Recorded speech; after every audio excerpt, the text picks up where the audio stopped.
सामान्य ज्ञान के प्रीवियस ईयर क्वेश्चंस के लिए ये 68वां भाग होगा। और अगर आप चाहते हैं इस वीडियो का पीडीएफ या फिर टेस्ट देना तो आप इस ऐप को डाउनलोड कर सकते हैं। डायरेक्ट लिंक वीडियो के डिस्क्रिप्शन में और पहले कमेंट बॉक्स में मिल जाएगा। शुरू करते हैं। यहाँ पर क्वेश्चन आएगा 4 विकल्प और आपको 2 सेकंड के अंदर अपना उत्तर कमेंट करके बता देना होगा। क्वेश्चन है कि कौन सुशासन की विशेषता नहीं है।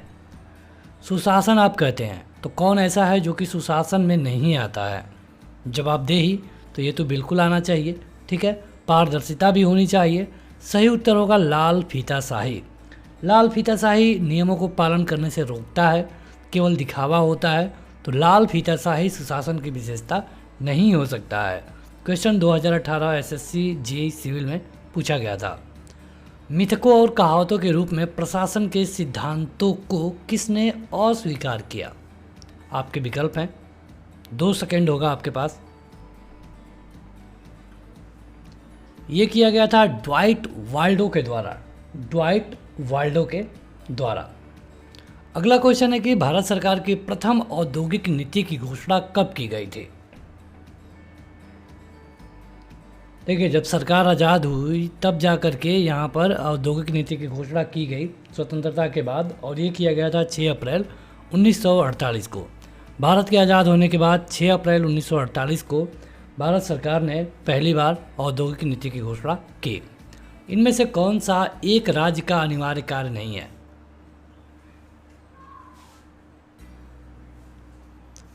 आक्रमण से रक्षा करना, मुद्रा का प्रबंध करना, ये दोनों राज्य के बिल्कुल काम है। मनोरंजन की व्यवस्था करना ये राज्य का काम नहीं है। ये जरूरी नहीं है कि वो इसके लिए व्यवस्था करे ही करे। दूसरे प्रशासनिक आयोग के किस प्रतिवेदन में भारत में नागरिक केंद्रीय प्रशासन की पहचान सुशासन की बाधाओं के रूप में की गई थी। ये की गई थी 12वें प्रतिवेदन में, ठीक है। हार्ट ऑफ गवर्नेंस इसको बोलते हैं। 2018 में क्वेश्चन पूछा गया था। निम्नलिखित में से किस देश में जनहित याचिका की अवधारणा उत्पन्न हुई। हमारे यहाँ भी जनहित याचिका चलता है, जिसमें हम जनहित के मुद्दे मतलब कि सार्वजनिक मुद्दे के उठा सकते हैं कोर्ट में। तो यहाँ पर ये सबसे पहले कहाँ शुरू किया गया, ये पूछा गया है। ये शुरू किया गया अमेरिका में। चलिए आप बताइए कि संविधान में हमने अमेरिका से क्या लिया है। अगर आपको विकल्प देना हो तो हम विकल्प दे सकते हैं। गणराज्य, मौलिक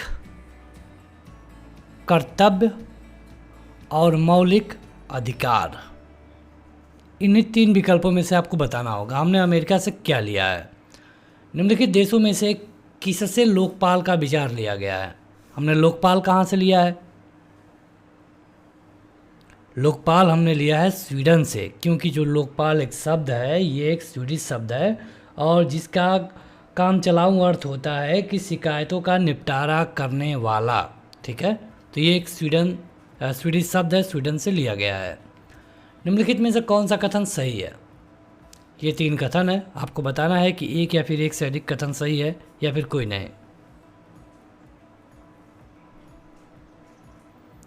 देखिए, पहला कथन है कि संघीय सरकार में अधिकार विधानमंडल, कार्यकारी और न्याय तंत्र में वितरित होता है। बिल्कुल सही, सबको पावर है। न्यायपालिका को अलग पावर है, संघीय सरकार को अलग पावर है, विधानमंडल को अलग पावर है। राजनैतिक स्पर्धा के कारण लोकतंत्र में सामाजिक विभाजन राजनीति से प्रतिबिंबित होता है। ये भी बिल्कुल सही है। और अगला है कि सांप्रदायिक राजनीतिक किसी एक धर्म को अन्यों से बेहतर मानने पर आधारित है। तो ये बिल्कुल सही है। यानी कि यहाँ पर दिया गया जो तीनों विकल्प है ये सही है। मार्शल लॉ क्या है। मार्शल लॉ के बारे में आप सुनते होंगे, तो मार्शल लॉ क्या है।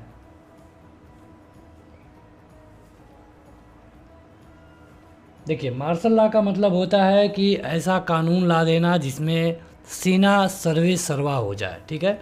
तो सेना के द्वारा प्रशासन न्यायपालिका को अपने नियंत्रण में लेना, इसको कहते हैं मार्शल लॉ। सेना के द्वारा प्रशासन और न्यायपालिका को अपने नियंत्रण में लेने के बाद कौन सा कायदे कानून लागू होता है। तो अभी हमने आपको बताया है क्या, मार्शल लॉ। जहाँ पर तख्ता पलट होता है उसके बाद मार्शल लॉ सेना लगाती है। देखिए, तख्ता पलट कोई भी कर सकता है, लेकिन जब सेना रूल करना शुरू करेगी तो इसको हम मार्शल लॉ कहते हैं। किस प्रकार के निर्णय आमतौर पर हानि लाभ का सावधानी पूर्वक हिसाब लगाकर किया जाता है। इसको हम कहते हैं युक्तिपरक। 2017 में क्वेश्चन पूछा जा चुका है। तख्ता पलट क्या है? देखिए, तख्ता पलट और मार्शल लॉ दोनों अलग अलग है। तख्ता पलट उसको कहते हैं जब मान लीजिए कि एक सरकार काम कर रही है और इसको गैर कानूनी ढंग से हटा देना, इसको हम कहेंगे तख्ता पलट। लेकिन मार्शल लॉ जब सेना कार्यपालिका और न्यायपालिका को अपने हाथ में ले लेगी तो उसको कहेंगे मार्शल लॉ। अधिकतर क्या होता है कि तख्ता पलट होने के बाद मार्शल लॉ लगाए जाते हैं। किस प्रकार की सरकार में अंतिम निर्णय लेने की शक्ति लोगों के द्वारा चुने हुए प्रतिनिधियों के पास होनी चाहिए? इसी को हम कहते हैं लोकतांत्रिक। ठीक है, जहाँ पर लोग चुन करके जिन विधायक को भेजते हैं वो लोग अंतिम निर्णय लेते हैं। भारत में निम्नलिखित में से किसे संशोधित करने के लिए संसद की विशेष बहुमत तथा राज्यों की सहमति होनी चाहिए?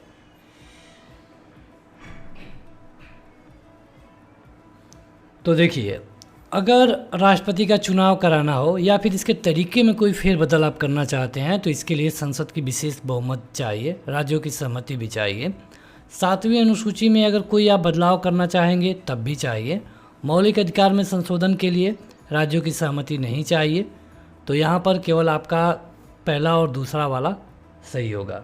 ठीक है, निम्नलिखित में से कौन सा भारतीय संविधान का एकात्मक विशेषता है? बताएं। राज्य तथा केंद्र के लिए एक संविधान, बिल्कुल सही। एकल नागरिकता, बिल्कुल सही। एकीकृत न्यायपालिका, बिल्कुल सही। यानी कि सभी ऑप्शंस सही है। हमारे यहाँ एकल नागरिकता है। हमने ये कहाँ से लिया है, क्या आप बता सकते हैं? आप बताइएगा कमेंट करके। अगर आपको ऑप्शन चाहिए तो अमेरिका, इंग्लैंड, फ्रांस और ऑस्ट्रेलिया, यह आपके विकल्प है। अमेरिका, इंग्लैंड, फ्रांस और ऑस्ट्रेलिया। वह दस्तावेज जो लोगों तथा देश में सरकार के लिए बुनियादी नियमों तथा विनियमों का अनुसरण कराता है, क्या कहते हैं? मतलब ऐसा कौन सा दस्तावेज है? तो इसको हम कहते हैं संविधान। ठीक है, राष्ट्रीय खाद्य सुरक्षा विधेयक किस वर्ष लाया गया? अब यहाँ पर कहा गया कि जीवित रहने के लिए लोगों को सस्ती कीमत पर अनाज उपलब्ध कराया जाएगा और ये लाया गया था 2013 में। आप देख सकते हैं कि ये क्वेश्चन कहाँ कहाँ पूछा जा चुका है। मलिमत समिति की रिपोर्ट निम्नलिखित में से किससे संबंधित है? मलिमत समिति तो ये है आपका आपराधिक न्याय प्रणाली सुधार से। ये क्वेश्चन 2019 सीजीएल टायर 1 में पूछा जा चुका है। लोक अदालतें किसके अधीन बनाई जाती हैं? आप पढ़ते हैं, आप सुनते हैं कि यहाँ पर लोक अदालत बनाई गई है जो कि छोटे मोटे मुकदमों को तुरंत ख़त्म कर देती है सुनवाई करके। तो ये किसके अंडर काम करती है? देखिए, लोक अदालतों के बारे में 1987 में पहली बार रिपोर्ट में लाया गया और ये काम करती है कानूनी सुलह अधिनियम के तहत। ये भी क्वेश्चन सीजीएल टायर 1 2019 में पूछा जा चुका है। यहाँ पर आपको भरना है। और उसके बाद है कि वे संवैधानिक संशोधन अधिनियम 2002 में भारत के सभी बच्चों के लिए मुफ्त और अनिवार्य प्राथमिक शिक्षा की व्यवस्था की गई। मतलब 2002 में एक संवैधानिक संशोधन किया गया। कौनवा संवैधानिक संशोधन किया गया ये आपको बताना है। और वहाँ पर बच्चों के लिए मुफ्त और अनिवार्य शिक्षा की बात की गई, प्राथमिक शिक्षा की केवल।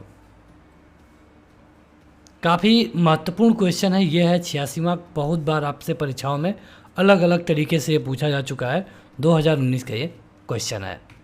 जनवरी 2019 में आर्थिक रूप से कमज़ोर वर्गों के लिए 10% का कोटा लागू किया गया। इसको लागू करने वाला पहला राज्य कौन था? तो ये था गुजरात। सीजीएल टायर 1 2019 में ये क्वेश्चन पूछा जा चुका है। भारत के सुदूर पश्चिम बिंदु का नाम बताइए। अब तक आप उत्तर या फिर दक्षिण वाले को देखते थे, यहाँ पर पश्चिम बिंदु का नाम पूछ दिया गया है। तो कन्नौज ज़िले में ये सबसे लास्ट में पड़ता है और ये है माहे जिला केंद्रित गुहार मोती। CGL टायर 1 2019 में क्वेश्चन पूछा जा चुका है। खाद्य एवं ग्रामीण उद्योग आयोग अधिनियम किस वर्ष पारित किया गया? CGL टायर 1 का यह क्वेश्चन है। इसको हम बोलते हैं KVIC, ठीक है। इसको पारित किया गया था 1956 में। 1920 में से गांधी जी ने इसकी शुरुआत की थी। निम्नलिखित में से कौन भारत के पहले लोकपाल का एक गैर न्यायिक सदस्य हैं? गैर न्यायिक पूछा गया है तो इनका नाम है अभिलाषा कुमारी। तो यहाँ पर हमने लगभग 25 क्वेश्चन कवर किए हैं। आपने कितना सही किया आप हमें कमेंट करके बता सकते हैं। वीडियो को लाइक करने के साथ इस ऐप को जरूर डाउनलोड करें। Thank you.